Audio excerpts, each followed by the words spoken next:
할렐루야. 하나님 말씀 공부하겠습니다. 오늘 2021년 11월 20일 토요일입니다. 고린도후서 5장에서 8장의 말씀 가지고 공부하겠습니다. 제가 바로 지금 이 말씀 공부 촬영하기 전에 제가 아프리카 저희 교단 선교회 지역 책임자이기 때문에 줌으로 아프리카에서 각 나라에서 사역하고 있는 선교사님들과 한 2시간이 넘도록 긴밀하게 방금 회의를 마쳤습니다. 이제 특별히 나이지리아에서 이재찬 선교사님께서 상황을 나누시는데, 나이지리아 북쪽에 이 과격 모슬림들이 자꾸 기독교인들을 습격하고 기독교 마을을 습격해서 다 불태우고 교회들을 습격하고, 그래서 얼마 전에는 또 100명 이상이 죽고 너무나 많은 참 기독교인들이 나이지리아 북쪽에서 순교를 지금 당하고 있다고 합니다. 그래서 이제 지난주에는 자기 선교사님 계신 곳에서 불과 차로 1시간 거리에 있는 마을이 습격을 당해가지고 온 마을이 불타없어졌다. 그래서 이제 그들이 살 수가 없어서 다른 데로 이동하면 이제 또 과격 모슬림들이 그 마을을 장악해서 살고, 그런 식으로 하는데 나라에서는 전혀 무슨 대책을 세워주지 않다. 이 모슬림이 강한 그런 정부가 들어서 가지고 모슬림들이 기독교인을 죽이는데도 그걸 별다른 조치를 취하지 않고 있는 기가 막힌 현실이 지금 일어나고 있습니다. 그래서 우리가 나이지리아 핍박받는 기독교인들을 위해서 기도해야 되겠고, 또 우리 선교사님 이재찬 선교사님이 그래서 일주일 전에 온 마을이 불타버려서 한 100여 명에게 줄 식량을, 긴급 식량을 만들어서 갖다 전달해 주고 왔다고 합니다. 그래서 우리 선교사님의 기도 제목은, 그나마 그쪽에 여기저기 세워진 기독교 교회들이 있는데 그 교회들을 통해서 개종자들, 모슬렘에서 기독교로 개종하는 사람들이 그래도 감사하게 조금씩 나오고 있다는 겁니다. 핍박도 심하지만 그 와중에 또 복음이 전파되고 있다는 거예요. 근데 문제는 특히 여자분들이 이제 모슬렘에서 기독교로 개종해버리면 그걸 참 자기 몸을 팔아야 되는, 그래서 생존을 해야 되는 상황까지 아무런 직업도 가질 수 없고, 그렇게 핍박을 사회에서 완전히 왕따를 당해버린다. 그래서 우리 이재찬 선교사님이 뭘 지금 기도하고 있냐면, 이 모슬렘에서 기독교로 개종한 개종자들을 위한 도움센터를 만들어서 그들이 자립할 수 있고 갱생할 수 있도록 어떤 그런 뭔가 도움의 센터를 세워야 되겠다, 그런 생각을 하고 계신다고 기도 요청을 해왔습니다. 특별히 이제 제가 있는 이 저희가 있는 곳에서 이제 북부 지역이니까 지금 이제 한 몇 년 사이 계속 이 풀라니 종족이, 참고로 풀라니 종족이 지금 이 나이지리아 그 대통령이 거기 풀라니 종족 출신이에요. 그래서 이 기독교인들을 한 마을들을 자꾸 이렇게 습격을 해가지고 공격을 해가지고, 뭐 어떤 마을은 한 120명이 순식간에 죽고, 또 제가 그제 갔던 그 마을은 약 한 100가정이 다 불로 타서 전소돼 버리고, 집 자체가. 그래가지고 가까워요. 바로 1시간도 안 돼요. 그래 제가 거기 가서 곡식들을 가정마다 뭐 형편이 되면 좋겠죠, 60가정 해가지고 다 나눠주고 그래 했는데, 지금 이 일들이 계속 빈번하게 일어나니까 상당히 이 기독교적 입장에서는 참 많은 지금 도전이 되고 있습니다. 왜냐하면 법이 통하지 않고 살인죄가 적용되지 않는, 그러니까 사람을 죽여도 모슬렘이 사람을 죽이면 거기서 어떤 법의 심판을 받을 수 있는 길이 없어요. 그런 케이스가 없어요.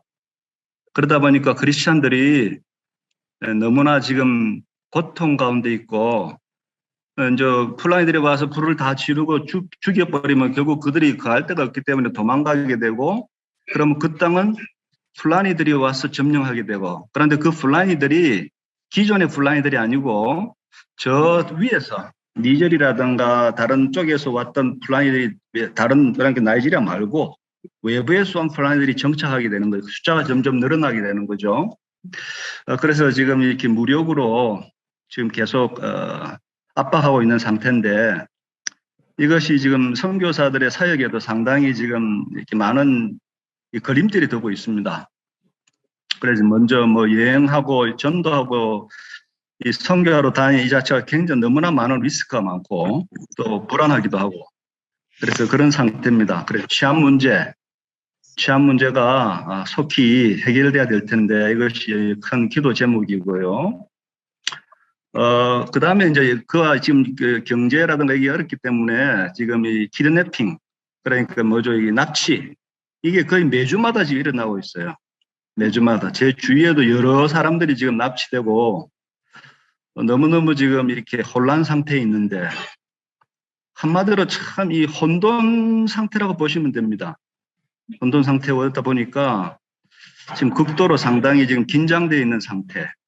그렇게 돼서 기도가 많이 요청되고, 또 제가 이제 근래에 계속 기도하고 있는 것은, 저희가 이제 그동안에 그 북쪽을 타겟으로 해서 사역을 했기 때문에 개척된 교회들을 통해서 개종자들이 나와요. 참 이건 감사한 일이죠. 개종자들이 나와서 이제 그 개종자들을 가만히 보니까 대부분이 그 자기들의 종족에서 뛰쳐나온 사람들이거든요. 그런데 이제 그분들이 결국 뛰쳐나오는 건 좋은데 그 다음에는 갈 길이 없어, 살 길이 없고, 특별히 이게 이제 여자 같은 경우에는 이건 정말 정말 이 직장 가기도 쉽지도 않고, 직장을 예를 구할래 해도 한 1년치 정도를 주인한테 줘야 돼요, 돈을. 1년치 정도를 줘야지 직장에서 일을 할 수 있고, 그렇다 보니까 이제 아무 직장이 없으면 결국은 굉장히 좀 뭐라 합니까? 심지어 뭐 몸을 팔게 되는 그런 그래가지고 생계를 이을 수밖에 없는 그런 상태다 보니까 제가 그런 안타까운 마음에서 계속 기도하면서 지금 이제 모슬렘 개종자들을 위한 센터를 오랫동안 기도하면서 준비를 했는데 아직까지 지금 진행 중에 있고요. 그래서 그 부분을 위해서 사실은 기도하고 있고, 사실은 그 개종자들이 처하는 그 위험이라든가 이건 상상을 초월합니다. 정말 상상을 초월하고, 그래서 제 마음에는 늘 영적 부담이 너무 많고, 그렇습니다. 참 우리 하나님 나라를 위해서 온 세계를 돌아보면 할 일이 엄청나게 많은 것 같습니다.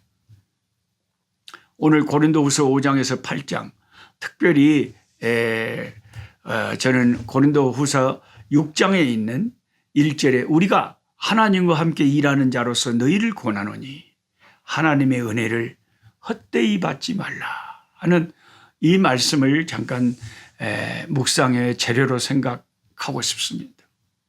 이 말씀을 보면 하나님의 은혜를 헛되이 받을 수도 있다는 것을 암시하는 거죠.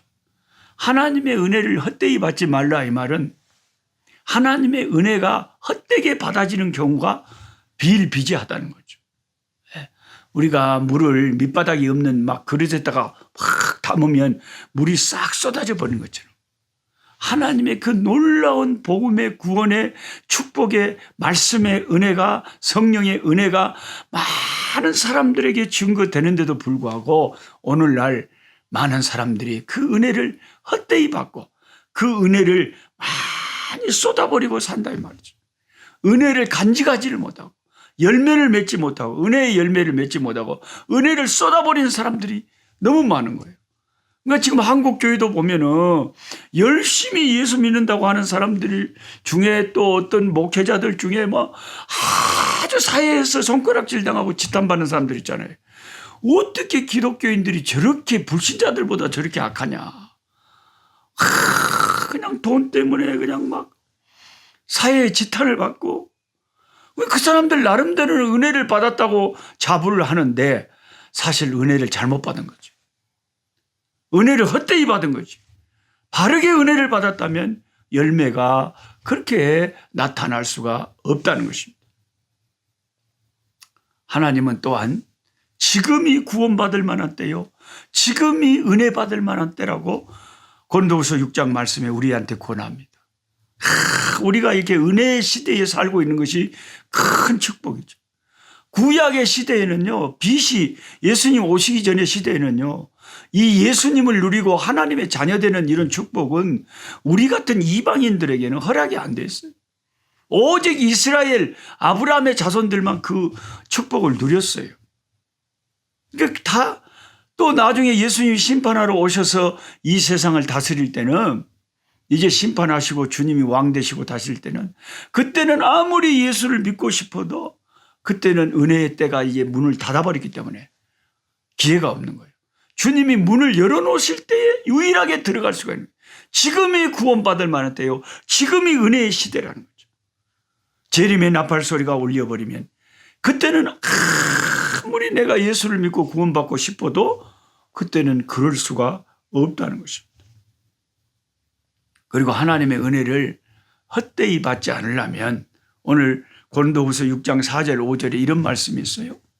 지금 기회를 놓치지 말아야 된다는 말씀과 함께 오직 모든 일에 하나님의 일꾼으로 자천하여 많이 견디는 것과 환난과 궁핍과 곤란과 매맞음과 갇힘과 요란한 것과 수고로움과 자지 못함과 먹지 못함과 이런 여러 가지 고통과 아픔을 주님의 일꾼이기 때문에, 주님의 복음의 일꾼이기 때문에 이런 것을 견디면서 주님을 섬겼다는 거예요. 그런 사도 바울의 수많은 수고와 그 헌신 때문에 그 지중해를 중심으로 한 수많은 지역에 주님의 교회들이 세워지고 이방인들이, 수많은 이방인들이 예수를 믿고 죽게 돌아오는 그 열매가 맺혀지게, 그 은혜의 열매가 맺혀지게 되었다는 것입니다. 그래서 우리가 하나님이 우리에게 주신 은혜를 잘 헛되이 안 받고 잘 보관하고 꽃 피우고 열매 맺으려면요, 우리가 항상 예수의 백성이라는 것을, 주님의 일꾼이라는 것을 스스로 자원하고 자천해가지고, 첫째는 많이 견뎌야 돼요. 이 많이 견디는 것이 주의 일꾼의 첫째 표시예요. 견뎌야 돼요. 수모도 견뎌야 되고 핍박도 견뎌야 돼요. 이번에 제가 주일날 사설복의 개척교회 설교하러 갔더니 우리 동역자 오세 목사가 나한테 그러는데, 네, 노 목사님이 설교를 그렇게 해가지고 이 주민들이 그런 말을 듣고는 교회 뭐 불태워버린다 어쩐다 그러고 막 위협을 한다는 거예요. 제가 무슨 말을 했겠습니까? 로만 카톨릭은 참된 성경적인 복음이 아니다. 자이오니스트 이단들이다. 여호와의 증인 이단이다. 세인트 존스 이단이다. 여기 지금 남부 아프리카에 이런 자이오니스트, 세인트 존스, 여호와 증인, 로만 카톨릭, 또 유니버설 처치, 여러 가지 이단들이 막 너무 많거든요. 근데 이제 그 사설보 그 판자촌 지역에 교회가 없어서 제가 교회를 세우고 올해 1월부터 이렇게 섬기다 보니까 이 사람들, 우리 교회에 나오는 사람들의 배경 속에는 그런 제가 이건 참된 진리가 아니라고 하는 그런데 속해 있었다가 우리 동네 교회가 생기니까 나온 사람들이 좀 있는 거예요. 그래 정말 여러분 남부 아프리카에 와보시면 알지만 너무 성경에서 어긋난 교회들이 너무 많아요. 너무 많아요. 교회 많다고 뭐 기독교인들 통계 많다고 이게 선교사가 필요 없는 게 아니에요. 바른 말씀을, 개혁주의적인 오직 성경, 오직 예수를 지금 루터나 칼빈이 외쳤던 그 종교 개혁을 외쳐야 되는 지역이 남부 아프리카예요. 너무 성경에서 멀어져 있고 떨어져 있고 은혜를 헛되이 받고 교회를 다니는 사람들이 너무 많아요. 방황하는 영혼들이 너무 많아요. 그래서 그런 것을 이렇게 담대하게 증거하면 반드시 사탄은 반발을 하겠어요. 사탄은 위협을 합니다. 불을 태워버리겠다. 가만 안 놔두겠다. 그러면 어떻게 해야 됩니까? 예수님이 이 세상에서 하나님 일하실 때 편안한 그런 시간만 있었던 게 아니잖아요. 가까운 사람에게 배신을 당하기도 하시고 예수님을 죽이려고 그렇게 눈에 불을 켜고 있다가 마침내 예수님을 고발해가지고 로마 총독에게 사형언도 받게 하고 십자가에 못 박아 죽이면서 일을 가는 그런 사람들 속에서 예수님은 하나님의 사역을 오래 참으시고 견디시고 환난 받으시고 배고픔과 메맞음과 갇힘과 요란한 것과 침뱉음과 수고로움과 자지 못함과 먹지 못함과 집도 절도 없이 우리 주님 고생을 하셔서 결국은 이렇게 수많은 영혼들이 예수 이름으로 구원받을 수 있는 놀라운 복음의 길을 확 열어놓으셨잖아요. 그러니까 우리가 하나님의 은혜가 내 인생에서 열매 맺고 꽃 피우게 하려면요, 오래 참고 견뎌야 돼요. 환난과 어려움과 위협과 모든 것을 계속 견디면서 침뱉음을 당하면서 핍박을 당하면서 낙심하지 말고, 주 예수 이름을 위하여 참 고난당하는 것을 영광인 줄 알고 끝까지 십자가 용사로서 이 영적인 전투에 싸워서 전진할 때에 하나님이 때를 따라 도우셔서 역사하시는 것을 우리가 맛보게 된다는 것입니다. 그게 은혜의 꽃을 피우는 거고, 그게 은혜를 헛되이 받지 않는 거죠. 우리가 참고 견디지 못해서 하나님의 은혜를 욕되게 하고 하나님의 은혜가 꽃 피우지 못하게 하는 경우가 너무 많아요. 예수 믿는 우리에게는 오래 참고 오래 견디는 것, 거기에 놀라운 축복이 숨겨져 있습니다. 끝까지 참고 견뎌야 돼요. 저는 죽을 때까지, 죽어도 여기서 죽고 싶어. 죽어도 아프리카에서 죽어도 아프리카에 무덤을 써보자. 그 언젠가 하나님이 싹이 나고 복음의 싹이 나고 복음의 꽃이 피고 복음의 열매가 맺게 하실 것이다. 이렇게 해야지 금방 뭐가 내 눈에 무엇이 열매가 안 보인다고 낙심하고 그렇게 조급해서는 하나님의 은혜의 큰 역사를, 큰 열매를 맺을 수가 없습니다. 바울이 고린도후서 6장에서 기술하고 있는 것처럼 우리 그리스도인들은 무명한 자 같지만요, 무명한 자 같지만 하나님 앞에서는 유명한 자예요. 약한 자 같으나 강하고 가난한 자 같으나 부자들이다. 아멘. 헛되지 않은 하나님의 은혜가 이러한 역사를 가능하게 하는 비밀입니다. 주님이 우리에게 은혜를 베푸시면 우리는 그 주님의 은혜가 그 힘으로 오뚜기처럼 일어나서 주님의 강한 용사의 삶을 살아갈 수가 있습니다. 배신자 베드로가 순교자가 되는 기독교의 역사는 헛되지 않은 주님의 은혜로 주님의 은혜가 헛되지 않아서 우리를 통해서 하나님의 놀라운 하늘나라의 복음의 역사가 열매 맺고 꽃 피우게 된다 하는 것입니다. 할렐루야. 우리 아버지 감사합니다. 주님이 우리에게 은혜 베풀어 주셔서 예수가 구주로 믿어지게 하시고 성령을 선물로 주셔서 아버지 하나님을 기쁘시게 할 수 있는 마음을 품고 살게 해주셔서 감사합니다. 또 보잘것없는 우리들, 연약하고 쓰러지고 자빠지기 잘하는 우리들, 아무 쓸모없는 우리들을 하나님의 나라를 위한 일꾼으로 세워주시고 하나님의 나라의 아버지 쓰임받을 수 있는 복된 역사들을 허락하여 주셔서 감사합니다. 끝까지 견디게 하시고 환난과 궁핍과 고난 속에서도 끝까지 견디며 주님 붙잡고 십자가 잘 짊어지고 나아갈 때 때를 따라 돕는 주님의 은혜의 역사가 꽃피우고 열매 맺을 줄 믿습니다. 감사합니다. 힘 주시옵소서. 예수님의 이름으로 기도하옵나이다. 아멘. 약한 자 힘주시고 강한 자 바르게 주한 자 정택함이 주님의 뜻이라. 해 아래 압박 있는 곳 주 거기 계셔서 그 팔로 막아 주시오.